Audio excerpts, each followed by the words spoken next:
अस्सलाम वालेकुम नाज़रीन, इमरान याकूब खान साहब और ज़फ़र हिलाली साहब के साथ मैं हूं Samina Pasha. Program viewpoint में आपको खुशामदीद कहती हूं।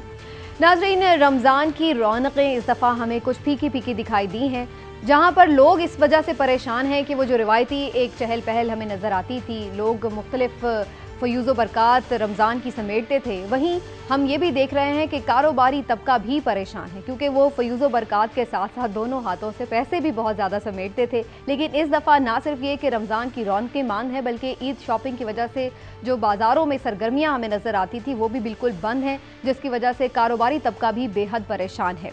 बहुत सारे कारोबार तो ऐसे हैं जो रमज़ान पे इस कदर डिपेंड कर रहे होते हैं कि पूरे साल का उनका ये कहना है कि वो कमाते हैं तो सिर्फ रमज़ान में कमाते हैं, ईद शॉपिंग पर कमाते हैं, और जिसकी बुनियाद पर फिर वो आगे सारा साल चलते हैं। लेकिन इस दफ़ा सूरत हाल यकसर मुख्तलिफ है। कोरोना की वजह से लॉकडाउन है, जिसकी वजह से मार्केट्स बंद हैं। अभी तक तो चारों नाचार ताजरों ने बर्दाश्त किया, लेकिन अभी उन्हें दिखाई दे रहा है कि उनके सब्र का पैमाना लबरेज हो चुका है। पहले तो बातचीत के जरिए वो इस मसले को हल करने की कोशिश कर रहे थे कि किसी तरह इत्तेफाक राय हो जाए, लेकिन अब उन्होंने वाज़ेह ऐलान कर दिया है कि वो 10 तारीख से बाकायदा तौर पर जो अपनी मार्केट्स हैं वो खोलेंगे, दुकानें खोलेंगे और जो कारोबारी सरगर्मियाँ उनको बहाल करेंगे। यही कंसर्न बेसिकली वज़ीर आज़म इमरान खान साहब का भी था। शुरू से वो इस बात पे वाजिद हैं कि मुकम्मल तौर पर लॉकडाउन करना हमारी मईशत के लिए सही नहीं होगा। तो अब होगा क्या? क्या वाकई मार्केट्स खुल पाएंगी? क्या कारोबारी तबका और जो आम लोग हैं वो तमाम ज़रूरी हिदायत पर अमल दरामद करते हुए तमाम माशी सरगर्मियों को बहाल कर पाएंगे या नहीं? और इस सिलसिले में क्या कोई मुत्तफ़िक़ा लाहे अमल तय हो पाएगा या नहीं? इस हवाले से सबसे पहले आज जायज़ा लेंगे। उसके बाद थोड़ा आगे बढ़ेंगे तो बात करेंगे नैब के हवाले से भी। आज शेख रशीद अहमद साहब ने एक प्रेस कॉन्फ्रेंस में बड़ी खबर दी है कि जी ईद के बाद नैब 2 तरफा टार्जन बन जाएगा। इससे उनकी मुराद क्या है? क्या वाकई इमरान खान साहब ने नैब को कोई गो अहेड दे दिया है कि चाहे कोई हुकूमती बंदा हो या कोई अपोजिशन से ताल्लुक़ रखने वाला शख्स या कोई भी ब्यूरोक्रेट, बिला तफरीक सबके खिलाफ कार्रवाई होगी? क्या ये हम देख पाएंगे या नहीं? इस पर भी बात करेंगे। और उससे ज़्यादा आगे बढ़ेंगे तो बात करेंगे गंदम स्कैंडल की, जो कि सिंध में सामने आया है, जो रिपोर्ट सामने आई है नैब की, उसके ऊपर गुफ्तगू करेंगे। तो ये सब कुछ होगा, वाक़फ़ा निहाल की स्टोरी भी होगी। आप सबको मैं कहती हूँ खुशामदीद। इमरान साहब, गुफ्तगू का आगाज़ करते हुए जैसे कि हम ये बात कर रहे थे कि हमेशा ही हमने देखा है रमज़ान में भी रेस्टोरेंट, सहरो अफ्तार की रौनकें, वो सब तो इस दफ़ा हमें नहीं नज़र आया। लेकिन जो ईद शॉपिंग शुरू हो जाती थी पहले अशरे से ही, अब इस दफ़ा वो भी ज़ाहिर है मादूम है। आपको लग रहा है कि ताजिर खोल लेंगे ये दुकानें और वज़ीर आज़म साहब, हुकूमत इस सिलसिले में मुत्तफ़िक़ा लाहेअमल इख्तियार करके उन्हें इजाज़त भी दे दी? बिस्मिल्लाहिर्रहमानिर्रहीम। मुझे लगता है समीना कि हुकूमत को मुत्तफ़िक़ा लाहेअमल बना लेगी और उन्हें इजाज़त मिल जाएगी। जैसा आपने देखा आज वज़ीर आला पंजाब जनाब उस्मान बुज़दार साहब ने भी जो बातें की हैं, तो मुझे लगता है कि हुकूमत इजाज़त दे देगी। अच्छा, मैं ज़ाती तौर पे समझता हूँ कि ये फ़ैसला एक अच्छा भी है, खुश आइंद भी है और बड़ा अहम फ़ैसला है। लेकिन इससे भी अहम ये चीज़ है कि इस बात को यकीनी बनाया जाए कि ये दुकानें, ये इंडस्ट्रीज़ खुलेंगी तो उसमें हिफाजती इंतज़ामात किस तरह से इख्तियार किए जाएंगे और किस तरह से एक दूसरे से बचा जाएगा। क्योंकि ये सबको पता चल गया कि ये जो सोशल डिस्टेंस है ये कोरोना से बचने के लिए कितना ज़रूरी है। जैसे तरावी के मामले पे हम देख रहे हैं, लोग कर रहे हैं बिल्कुल ऐसे ही एहतियात। लेकिन आप एक चीज़ देखें लें, असल में आप देखें कि ईद उल फितर जो है ना, उसकी तैयारी रमज़ान से भी पहले शुरू हो जाती है। और एक जो मार्केट का सर्वे है उसके मुताबिक सिर्फ ईद की शॉपिंग पर पाकिस्तानी 1 ट्रिलियन जो है ना खर्च करते हैं। तो अब हुआ क्या है, अभी तक ईद की शॉपिंग नहीं है और ये एक ऐसी ईद है जिसपे बच्चे, बड़े, खवातीन सब इसकी तैयारियों में। बड़ी ईद पे फिर भी लोग कॉम्प्रोमाइज कर लेते हैं, लेकिन छोटी ईद पर सब कोशिश करते हैं कि खरीदारी हो। बड़ी ईद पे होता है बकरों का मामला, कुर्बानी का मामला, इसलिए वो गहमा गहमी इस तरह से शॉपिंग की नहीं होती। लेकिन छोटी ईद तो 100% होती ही शॉपिंग की है। तो इसलिए ये ताजिर जो है बहुत सारे जितने ब्रांड्स हैं, अगर आप उनकी बात देखें, वो अब तक अपनी जो है ना 2-3 चीजें लॉन्च करके खत्म कर चुके होते हैं। एडिशन उनके खत्म हो गए होते हैं, लेकिन अभी तक वो बेचारे लॉन्च ही नहीं कर सके। अभी तक तो लॉन्च नहीं आई मार्केट में। इसलिए ये सब उनको भी देखना है कि वो उनके साथ भी कितने हजारों लाखों अफराद जुड़े हैं, खानदान जुड़े हैं, ये सारी चीजें आपको देखना होगा। हिलाली साहब से भी कॉमेंट लेते हैं। हिलाली साहब, इमरान साहब तो कह रहे हैं कि ये खुशाइंद बात है और ऐसा हो जाएगा, उन्हें लग रहा है कि मार्केट्स खुल जाएंगी। आपको भी ये इतनी ही खुशाइंद बात लग रही है और आप समझ रहे हैं कि ये ईद हमेशा की तरह रौनक वाली मिलजुल के गुजरेगी या फिर फीकी फीकी और अकेले ही गुजारेंगे? देखिए, खुशाइन बात कैसे हो सकता है जब हमारे इन्फेक्शंस बढ़ रहे हैं, डबल हो रहे हैं, एक्सपोनेंशियली बढ़ रहे हैं, ये खुशाइन बात कैसे हो सकता है कि ऐसे मौके पे आप मार्केट्स खोल रहे हैं। अब ये ज़रूर कहें कि आपकी मजबूरी है, इसलिए कि जो भी आप कंडीशंस लगाएंगे उस पर लोग अमल तो नहीं करेंगे। हमें देख लिया था, आपने 20 नुकात का एग्रीमेंट साइन किया था, आज तक एक अखबार ने ये नहीं लिखा है कि ये जो कंडीशंस हैं ये सब लोग यूनिफॉर्मली वायलेट कर रहे हैं, इस पे अमल नहीं हो रहा है। और आखिरी नुकात ये था कि हम बंद कर देंगे अगर अमल नहीं हुआ तो। नहीं किया, पब्लिसाइज भी नहीं हुआ। ये तो मुझे एक बहुत बड़ा कंस्पिरेसी लगता है। अच्छा। ये लगता है ऐसा है कि सब लोगों ने कहा कि हमें पता है, जैसे मैंने कहा आपको कि ये कभी नहीं होगा, एक नुक्ते पे भी अमल शायद ना हो। मास्क मुझे कहा गया है absolutely reliable sources that Karachi तो छोड़ें, कराची में तो उस जुमे को तो बंद कर दिया था 12 से 5 तक, 12 से 3 तक। कोई जगह पाकिस्तान में कोई मस्जिद ऐसा नहीं था जिधर ये अमल हो रहा था। सिर्फ वो 2-3 जिधर प्रेसिडेंट साहब ने पहले से बता के वो जा रहे थे। तो देखिए ये क्या आप एक्सपेक्ट करते हैं, मगर this is part of the game. ये हमें एक्सेप्ट करना होगा कि हम लोग बेकाबू हो गए हैं, हम इनडिसिप्लिन लॉट हैं और बस होगा जो इन्फेक्शंस बढ़ेंगे और वी हैव टू टॉलरेट। तो क्या एहतियाती तदाबीर आपके ख्याल से इमरान साहब हो सकती हैं, या कौन सा वो लाहेअमल होगा जिसका आज उस्मान बुज़दार साहब भी कह रहे हैं कि जी ये हम करके और इसको मैनेज कर लेंगे? क्या मैनेजमेंट होगी? पहली बात तो ये है कि मैं नहीं समझता कि तमाम मसाजिद में वायलेशन हो रही है। मैं खुद ऐसी मसाजिद को देख के आया हूँ, बतौर रिपोर्टर में जाके फिरा हूँ, देखा। मैंने जुमे वाले दिन ये सारी चीज़ें खुद विजिट की हैं कि मैं देखूं कि कहाँ पे अमल हो रहा है और किस तरह से नहीं हो रहा। लाहौर में कम से कम ये है कि मैं आपसे कह सकता हूँ 70% से ज़्यादा मसाजिद ऐसी हैं जिस पे अमल हो रहा है।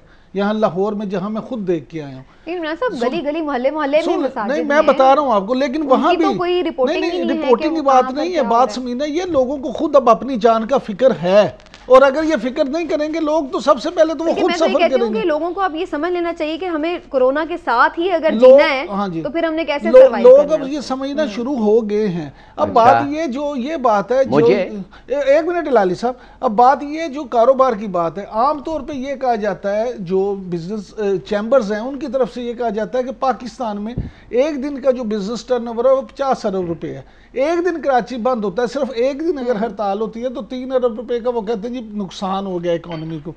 अब चीज़ें ये हैं कि अगर ये सारा कुछ हो रहा है और हम एक ऐसा मुल्क है जिसको हम अफोर्ड ही नहीं जिसमें कर सकते, तो खुदा का वास्ता कुछ ना कुछ तो हल निकालना पड़ेगा, जो प्राइम मिनिस्टर भी कह रहे हैं। लेकिन उसका हल ऐसा निकालें, ये अब हुकूमत की जिम्मेदारी है कि इस बात को यकीनी बनाए, ताजरों के साथ मुज़ाकरात किए जाएं, उनकी एसोसिएशंस को, उनकी यूनियन को इन्वॉल्व किया जाए और ये बात की जाए उनके साथ कि जनाब अगर जहाँ पे भी ये खिलाफ वर्जी हुई हम आपके खिलाफ कार्रवाई करेंगे। हिलाली साहब, वो क्या हो सकता है मैकेनिज्म? मेरे जहन में तो कुछ समझ में नहीं आता। जाहिर है हर दुकानदार ये तो नहीं चेक करेगा कि हर बंदा जो मास्क के बगैर आ रहा है उसकी दुकान में उसको एंटर ना होने दे। क्या मतलब कौन सी एहतियाती तदाबीर हो सकती हैं? जब आपने खोल दी मार्केट्स फिर तो कोई भी आए कैसे भी आए।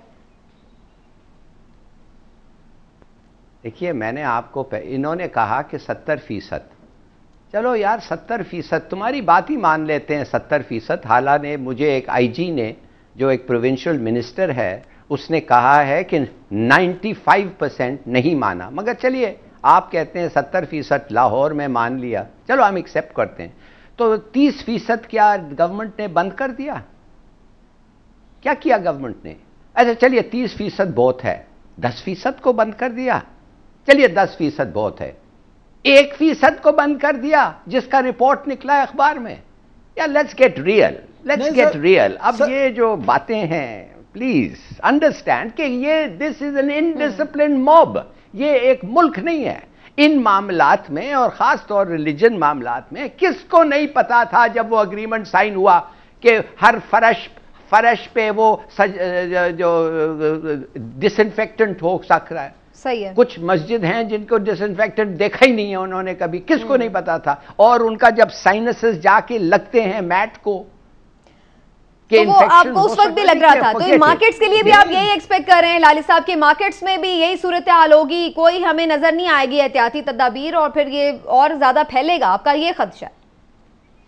देखिए बेचारे मार्केट वाले, उनको पैसे बनाने हैं, कोई खरीदने के लिए जा रहा है अंदर, ठीक ठाक कपड़े पहना है, लगता है कि ये अच्छा ग्राहक है, उसको क्यों रोकेंगे? वो अपना नुकसान नहीं करेंगे। आई एम सॉरी, मैं नहीं समझता कि वो चलेगा।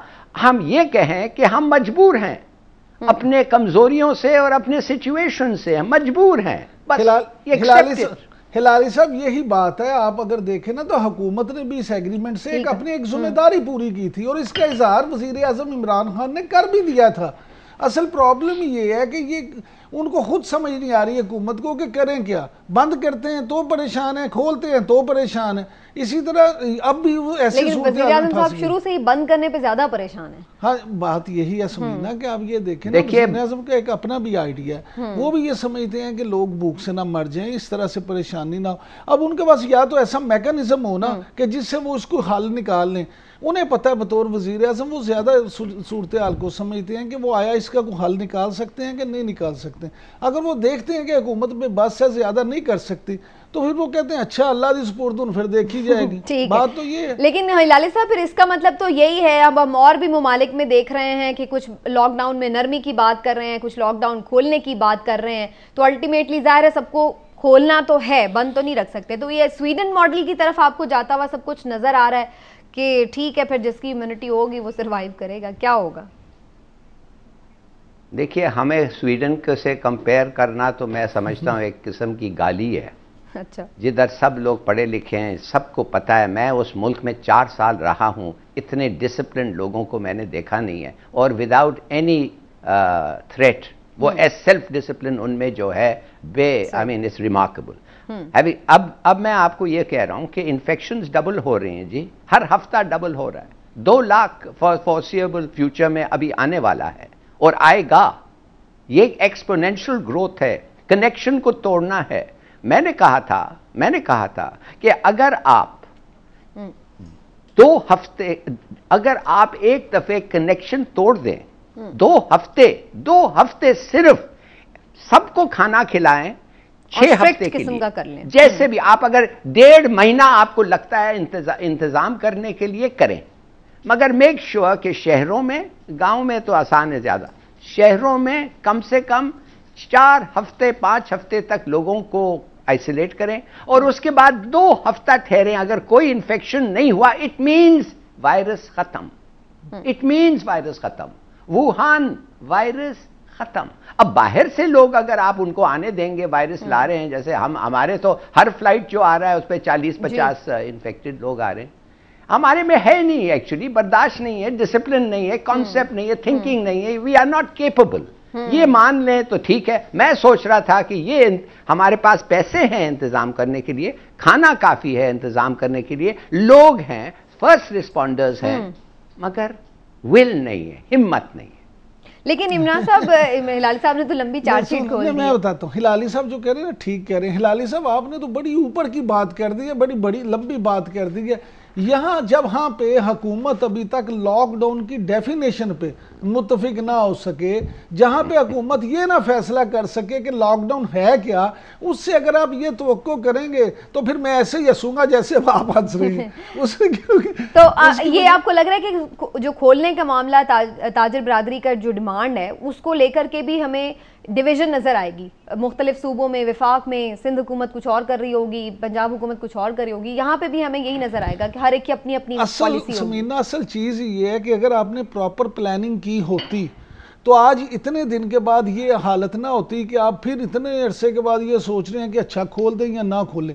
अगर आपने शुरू से लॉकडाउन प्रॉपर कर लिया होता, आप ने ये चीज़ें भुगत ली होती तो ये मामला ठीक हो जाता, या आप पहले दिन से तय कर लेते कि जनाब हमने लॉकडाउन नहीं करना, जो लोग मरते हैं मरें, जो बचेंगे वो जिएंगे, फिर भी ये इतनी खराबी ना होती। किसी की तरफ तो आप चले गए होते।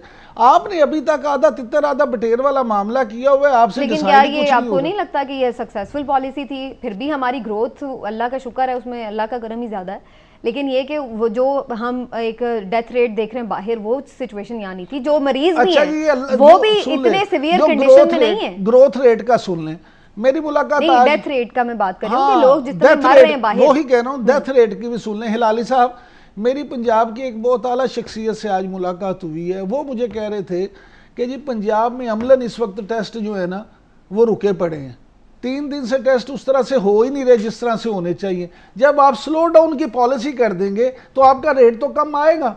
अब मैं आपको नहीं सर, मैं ये बात नहीं कर रही लोग कितने इन्फेक्टेड है, मैं ये कह रही हूँ कि जो लोग मर रहे हैं, अगर इतने खुदा न खास्ता मर रहे हो तो वो तो नजर तो आए ना। अल्लाह का शुक्र है समीना के नहीं मर रहे, लेकिन आप क्या चाहती हैं कि ज्यादा मरे? नहीं, मैं ये कह ही नहीं रही, मैं ये कह रहा हूँ कि ये तो अल्लाह की खास मैं तो ये कह रही हूँ कि सिवियर उतना नहीं है पाकिस्तान में। मैं ये कह रही हूँ, मैं तो ये कह रहा हूँ वाकई कि ये अल्लाह से माफी मांगे। मैं तो पहले दिन से कह रहा हूँ कि अल्लाह से माफी मांगे ये उतना, और शुक्र भी अदा करें कि उतना सीवियर नहीं है जितना दुनिया में मुख्तलिफ ममालिक में है। इसलिए अब आपके लिए ये भी तो आसानी थी ना कि अगर इतना सीवियर नहीं है तो आप इससे जल्दी बच सकते थे। अगर आप बच नहीं, उसके बावजूद कि उतना सीवियर नहीं है और तो फिर भी अगर आप नहीं बच पा रहे तो फिर आपकी कुछ ना कुछ नालायकी तो है। मैं कहता हूँ खुदा का वास्ता वो नालायकी खत्म कर दें, और इसके लिए एक जो है ना पॉलिसी, अगर आपने दुकानें खोलनी है जरूर खोलें, इंडस्ट्री जरूर खोलें, लेकिन खुदा का वास्ता है कि उनसे ये हिफाजती इंतजाम हैं उस पर अमल यकीनी। ये तो नहीं होने वाला हिलाली साहब, फाइनली आपका भी इस पे मैं कमेंट लूंगी और फिर ब्रेक की तरफ जाएंगे। आपको क्या लग रहा है, डिफरेंट पॉलिसी होगी और फिर हमें यही कुछ जो हमें लॉकडाउन करने के मामले पे नजर आ रहा था वही कुछ हमें लॉकडाउन उठाने के मामले पे नजर आएगा? ये देखिए, जो इमरान ने कहा था उसने सही कहा था, आप पता नहीं क्यों समझ नहीं रही हैं। वो कह रहा था कि लोग ज़्यादा मरेंगे और मर रहे हैं। क्यों नहीं मर रहे हैं? इसलिए कि आप टेस्ट नहीं कर रहे हैं, आपको पता नहीं चलता है पॉजिटिव कौन है। मरने का तो छोड़ो, आपको तो पता ही नहीं है पॉजिटिव कौन नहीं। इधर आप जाएं वॉक के लिए, 2-4 लोगों को आप देखेंगे कोने में बैठे हुए हैं, टेक लिया हुआ है उसके साथ, दीवार के साथ, कुछ नहीं कर रहे हैं। आधा घंटा 1 घंटा बैठा हुआ है उधर, क्या कर रहा है वो बेचारा? कोई जाता ही नहीं है उसके नजदीक पूछने के लिए। आपको क्या पता है कि व्हाट्स हैपनिंग? आप तो टेस्ट भी नहीं कर रहे हैं। और क्यों डिलिबरेटली स्लो डाउन किया है? आप हर चीज आप छुपाना चाहते हैं अवाम से। आपको तो स्पीड अप करना चाहिए था और कहना चाहिए था ये है आफत। I mean I don't understand, छुपाने से क्या होता है भाई? क्या आप समझते हैं? क्लेम कर रहे थे कि जी हम टेस्टिंग कैपेसिटी ज्यादा कर दी हमने, और अगले हफ्ते से तो वो कह रहे थे हम कोई 6000 तक चले जाएंगे। नहीं, बड़ी अच्छी बात है आपने टेस्टिंग, सर उन्होंने टेस्टिंग कैपेसिटी अगर बढ़ा ली है तो बड़ी अच्छी बात है, लेकिन टेस्ट करे भी तो सही ना। कैपेसिटी रख के बैठे, कैपेसिटी को हमने क्या करना है अगर आपने टेस्टिंग करनी है। और दूसरी ये बात, ये आप मेरी यह बात लिख लें, हुकूमत अभी दुकानें खोल देगी, इंडस्ट्रीज खोल देगी, और अल्लाह ना करे ईद तक एक तो ये कह देंगे देखा हमने आपको क्या बिजनेस का मौका दे दिया, और खुदा ना हादसा अगर मरीज बढ़ गए तो ईद के बाद फिर बंद कर देंगे, कहेंगे देखा हमने तो खोल दिया था, मरीज बढ़ गए हमने बंद कर दिया। बिल्कुल ठीक है। तो ऐसा लग रहा है कि हुकूमत अंडर प्रेशर फैसले कर रही है। जो लॉकडाउन का फैसला था, जैसे कि प्राइम मिनिस्टर साहब की गुफ्तगू से बारहा ये अंदाजा हो रहा है कि वो यही समझ रहे हैं, वो नहीं करना चाहते थे लेकिन उन्हें प्रेशराइज करके जैसे करवा लिया गया। और अभी भी ऐसी सिचुएशन लग रही है कि खोलने के मामले पर भी ताजरों की शायद अंडर प्रेशर तमाम हुकूमतों को ये फैसला करना पड़े। लेकिन हम दुआ करते हैं जो भी फैसला हो वो पाकिस्तान के हक में बेहतर हो। एक ब्रेक ले लेते हैं नाज़रीन, ब्रेक से वापस आएंगे तो बात करेंगे कि नैब ईद के बाद क्या करने जा रही है। एक ब्रेक के बाद गवर्नमेंट के साथ अपोजिशन के मुज़ाकरात हो रहे हैं। मेरा अपना मौकल मुझे बताता है कि जो तरमीमें वो मांग रहे हैं नैब में वो मुमकिन नहीं है, कम से कम मैं उनका हामी नहीं हूँ। जो नून वाले तरमीमें मांग रहे हैं वो नैब से एक मजाक। नैब का तरमीमी आर्डिनेंस अभी ठीक नहीं होने जा रहा, और रोजों के बाद नैब टार्जन बनने जा रही है। रोजों के बाद टार्जन की वापसी होगी। इस दफा नैब जो है ईद के बाद 2 तरफा टार्जन बनेगी। ये थे जनाब शेख रशीद अहमद साहब, जो कि आज उन्होंने प्रेस कॉन्फ्रेंस की और उसमें उन्होंने काफ़ी बातें की, सियासी उमूर पर भी गुफ्तगू की, और नैब के हवाले से जो उन्होंने गुफ्तगू की वो आपने उसका कुछ हिस्सा मुलाहिजा कर लिया। तो सवाल यही है इस सेगमेंट में हमारा कि नैब आखिर क्या करने जा रहा है ईद के बाद, किस किस के गिर्द घेरा तंग होने जा रहा है, और इसके जो तरमीम की बात हो रही है उसमें वो कौन सी तरमीम है और कौन किस पेज पर है तरमीम को लेकर के। मैं पहले ज़फ़र हिलाली साहब की तरफ जाते हुए, हिलाली साहब आपको क्या लग रहा है सर, क्या वाकई कोई नैब एक्टिव होने जा रहा है ईद के बाद ज़्यादा, और फिर कोई भी हो, भले वो हुकूमती शख्सियत हो या अपोजिशन से ताल्लुक हो, कोई भी अफसर हो बड़ा, कोई भी लपेट में आ सकता है, या खाम ख्याली है ये सब? देखिए, मैं तो एक कैबिनेट मिनिस्टर के स्टेटमेंट पे हैरान हूँ। उन्होंने अभी माना है कि टार्जन दोनों तरफ से नैब बनने लगा है ईद के बाद, तो इसके माने इससे पहले एक ही तरफ से था टार्जन क्या? इसके माने जो ऑपोजिशन कह रहा था वो सही था, वो सिर्फ गवर्नमेंट के साथ मिलके ऑपोजिशन के खिलाफ हो रहा था। व्हाट एन एडमिशन, वाह। अच्छा, अब दूसरी बात यह है कि अगर गवर्नमेंट के साथ मिलके ऑपोजिशन को ये कर रहे थे, तो आप मुझे बताएं, ये जो आसिम हुसैन है, अब्बासी साहब हैं, जरदारी साहब हैं, मेमन है, शहबाज शरीफ है, रफीक्स हैं, इनके खिलाफ कोई कन्विक्शन नहीं हो सका। माने कि हम इससे क्या ये कर सके कि ये सब ईमानदार हैं? मेरे ख्याल में एक इंसान अभी तक पैदा नहीं हुआ जो खात रख के कहेगा अपने दिल पे कि ये सब ईमानदार हैं। ये खुद भी नहीं कहेंगे। तो मेरा इसको फिर आपसे मैं पूछना चाहता हूँ कि ये जो खेल मजाक हो रहा है, ये कि लॉज इसके बदलें इसलिए कि बिजनेसमैन और बाबूज को उनके तरीक से निकालें, मैं ये जानना चाहता हूँ कि ये इमरान खान साहब की गवर्नमेंट कब से ये प्रो बिजनेस और प्रो बाबू हो गए हैं, ATM एक्सक्लूडेड। मैंने ये इनको कोई परवाह नहीं है बाबुओं का, इनको कोई परवाह नहीं है बिजनेसमैन का। मैं आपको बता रहा हूँ ये क्या निगोशिएशन मेरे ख्याल में हो रहा था। मेरे ख्याल में ये निगोशिएशन इसलिए हो रहा था कि वो चाहते हैं कि हमारे जो दोस्त हैं ऑपोजिशन के, वो उनके साथ मिलें और इनके साथ मिलके ये अमेंडमेंट्स में कुछ चेंजेस जो वो लाना चाहते हैं उनको ले आए। सही। मगर अभी आज मुझे अभी पता चला है कि ये वो भी नहीं है। अब हो ये रहा है कि नवाज शरीफ के खिलाफ पूरा उसका जो क्रिमिनल ऑफेंस है उसको अनडू करने के लिए ऑपोजिशन जो है इस पे बात करना चाहती है। ठीक, जो कि शेख साहब भी कह रहे हैं कि वो एक्सेप्टेबल नहीं है। खत्म करो, बिल्कुल ठीक है। हाँ, पूरे नैब को खत्म करो, और अब अगर वो नहीं करोगे तो हमारे से बात नहीं मिलेगा। तो देखिए, आई एम सॉरी टू से, ये एक अनगवर्नेबल सिस्टम में अभी हम आ गए हैं। चोर के साथ बात करते हैं कि हम तुम्हारी चोरी अगर तो भूल जाए तो फिर तुम हमारे साथ कोऑपरेट करोगे in the greater good. What is this भाई?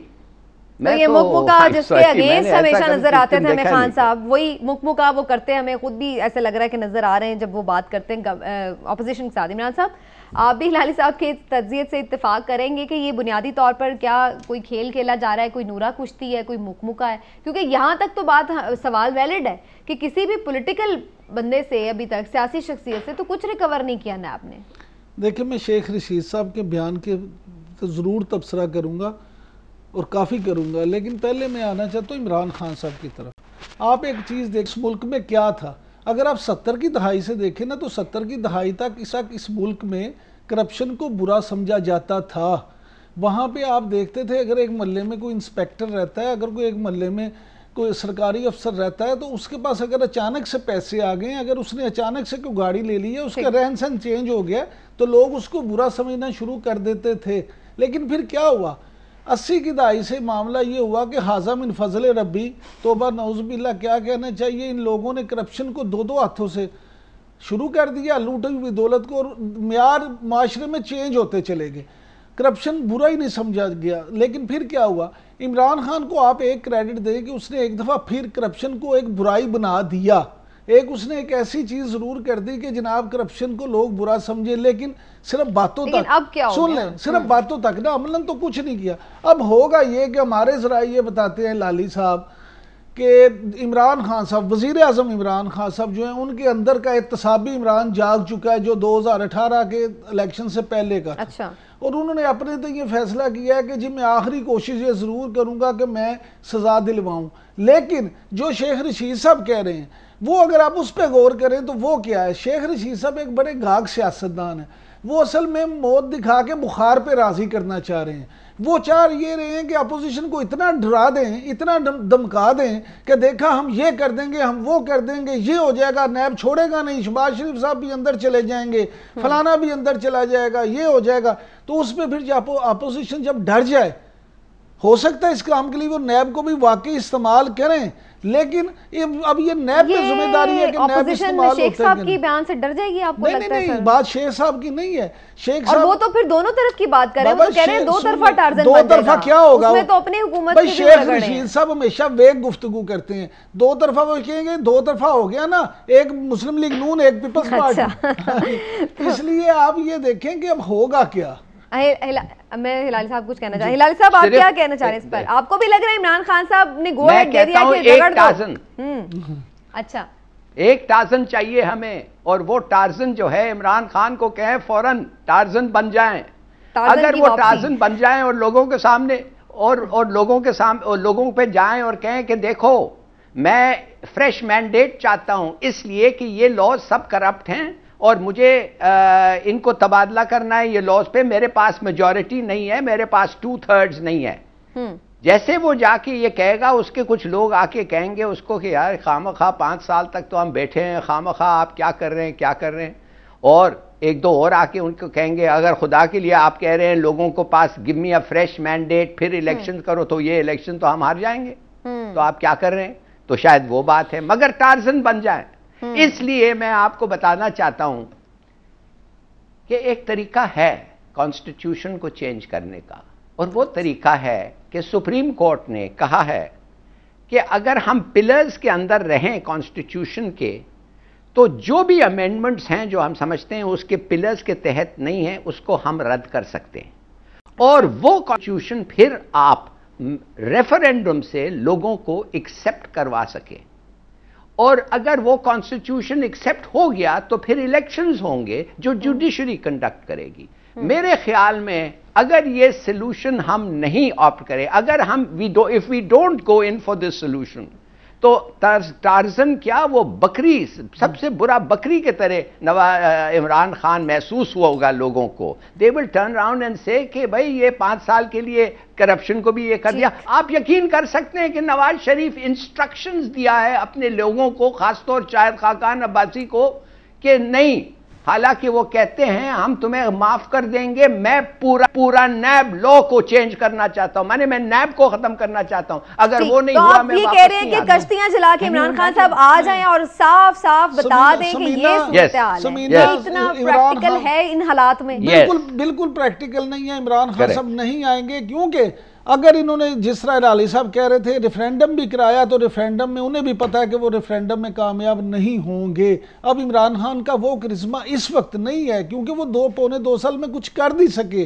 अब वो उतना उनका वोट बैंक नहीं रहा, तमाम सर्विस अगर मईशत के ऊपर संभाल लिया होता तो फिर शायद नैब के एहतसाब के ऊपर दो चीजें थी। अगर किसी सियासतदान से कुछ रकम वापस ले ली होती, अगर माशी सूरत हाल कुछ बेहतर कर ली होती, तो शायद अब लोग आपको। अच्छा, शहबाज शरीफ साहब वापस जाना चाहते हैं, शेख साहब कह रहे हैं। शेख साहब इस तरह की बातें करते हैं, आपको पता ही है शेख रशीद साहब का, उनकी बातों को मैं कहता हूँ आप इस तरह से बिल्कुल सीरियस तो नहीं जाना चाह रहे। चले वाकफा ने हाल तो बता दे, शहबाज शरीफ साहब से मुलाकातें हो रही हैं कोई हुकूमत की लोगों की, और कोई यकीन दहानियां, क्या चक्कर है? बात यह है जी, हमारे वाकफा ने हाल ने आज जो स्टोरी सुनाई है समीना, वो जो है ना बड़ी इंटरेस्टिंग है। इंटरेस्टिंग इस तरह से कि एक साहब है जो पंजाब काबीना के रुकन है, और बड़े सीनियर रुकन है, और वो मुस्लिम लीग नून में भी काबीना के रुकन थे, वो काफ लीग में भी काबीना के रुकन थे, और वो अब पीटीआई के वक्त में भी अब काबीना के बड़े अहम रुकन है। यानी एक सीनियर, अगर आप उनसे कहें मेंबर असेंबली हैं तो वो हैं। और उन्होंने शहबाज शरीफ साहब से रब्ता किया। उन्होंने मियाँ शहबाज शरीफ से कहा है कि जनाब जब भी कोई मौका हो, जब भी कोई बात हो, मैं हाजिर हूँ, मेरी तमाम सर्विसेज आपके लिए हाजिर हैं, मुझे आप अपना ही बंदा समझें और मैं दिलो जान से आपके साथ हूँ, लिहाजा आप जब इशारा करेंगे हम उसी वक्त आपके पास हाजिर हो जाएंगे। अच्छा, ये इशारे मिलते चले जा रहे हैं। लेकिन मेरे से ये बात लग रही है कि एक तरफ हम देख रहे हैं उस्मान बुज़दार साहब तो बल्कि स्ट्रांग हो रहे हैं, और अब जो चाहे अब तो वो बड़ी बड़ी मनमानियाँ भी कर रहे हैं। जितना भी प्रेशर आया इमरान खान साहब ने उसको बियर किया उनके लिए और रखा उन्हें, तो ऐसे में लोग क्यों फिर भी उनको इशारे दे रहे हैं ऑपोजिशन को? समीना, उसकी सादा एक वजह है जो अभी हम पहले भी बात कर रहे थे कि उन्हें नज़र आ रहा है कि जब हुकूमत उस तरह से कारकर्दगी नहीं कर रही तो उसका नतीजा क्या होगा। उसका नतीजा ये होगा कि अगले इंतखाबात में उन्हें शिकस्त हो जाएगी। वोट अवाम उसे देते हैं जो काम या तो अपने आगे का सोच रहे हैं, आगे का सोच रहे हैं। ये पेशबंदी की जा रही है। चलें, ठीक है, ऑल राइट जनाब। इसी पर एक ब्रेक ले लेते हैं नाज़रीन, वापस आते हैं तो गंदम बहरान पर बात।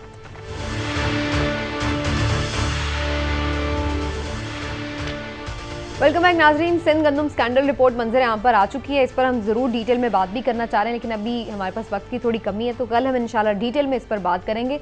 अभी जो बात हो रही थी ब्रेक पर जाने से पहले, हमने जो बात की शेख रशीद अहमद साहब की प्रेस कॉन्फ्रेंस के हवाले से भी, नैब की कार्रवाइयों के हवाले से भी, उसी को थोड़ा सा आगे बढ़ाते हुए हिलाली साहब आपकी तरफ आते हुए, शेख रशीद अहमद साहब का ये कहना है कि शहबाज शरीफ साहब तो वापस जाना चाह रहे हैं और इसके लिए वो कोशिश कर रहे हैं। आपको ये लगता है कि वो वापस चले जाएंगे? और वाकई जो वापस यानी जब पाकिस्तान वो आए थे जिस काम के लिए, जो उम्मीदें लेकर, वो पूरी नहीं हुई हैं, लिहाजा वापसी जाना चाहते हैं? वो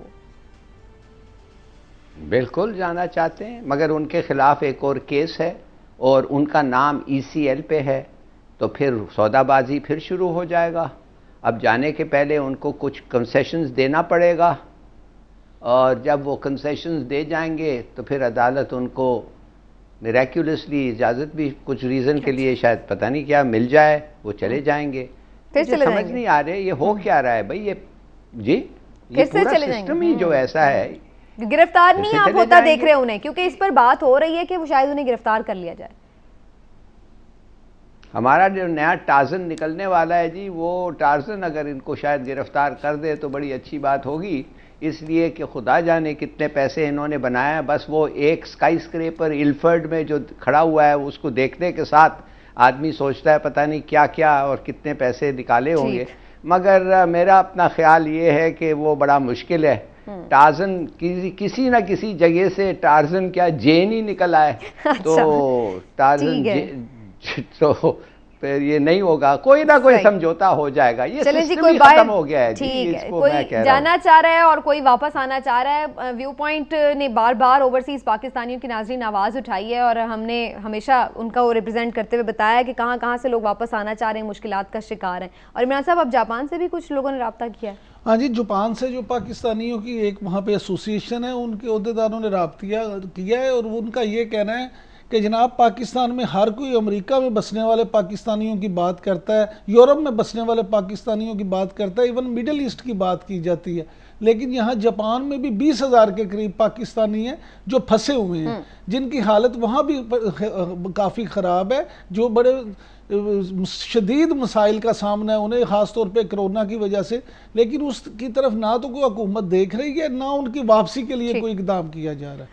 तो ऐसे ही लग रहा है कि वो लोग परेशान हैं। बहरहाल देखते हैं जी, पाकिस्तान इस हवाले से उधर भी कुछ जायज़ा ले, और अगर वो नज़रअंदाज हैं तो उनके लिए भी कोई फ़्लाइट्स जो हैं उनको स्केड्यूल किया जाए।